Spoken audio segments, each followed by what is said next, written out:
Purihin ng Diyos, purihin ng ating Panginoon. Bakit nga ba kailangan nating irespeto ang Birheng Maria?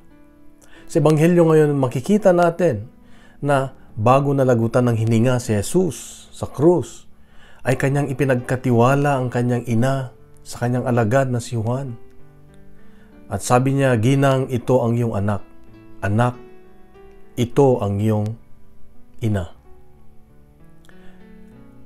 Hindi niya basta pinabayaan ang kanyang ina, hindi niya basta kanyang iniwanan ang kanyang ina.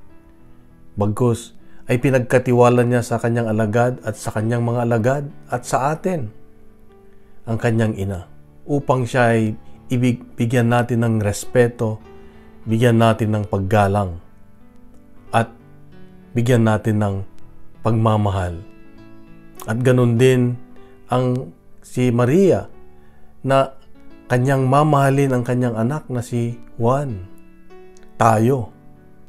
Kaya tuwing Lunes after ng Pentecoste, Lunes after ng Pentecost, ay dineklara ng ating Santo Papa pag-alaala kay Birheng Maria. Inaalala natin ang kanyang pagmamahal sa kanyang anak na si Jesus.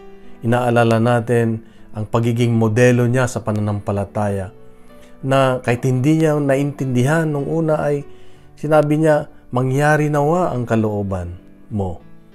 At hindi lang yun, hindi niya iniwanan sa kahirapan ng kanyang anak. Naging matapang siya. Hindi siya natakot. Nandun siya sa paanan ng krus. Na ibig sabihin, sa tuwing tayo ay may mga pinangangambahan o meron tayong pangangailangan, kung lalapitan natin ang ating ina.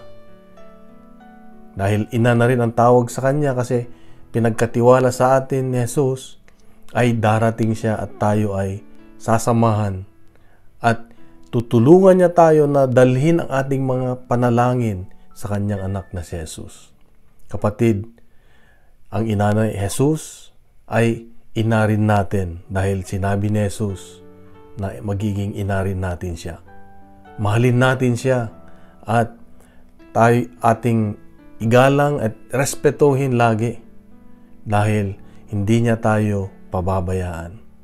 Kapatid, ito ang paalala ng Diyos sa atin ngayon na ang respeto sa kanyang ina ay kanyang ibinigay at ganoon din tayo dapat irespeto natin ang ina ni Jesus.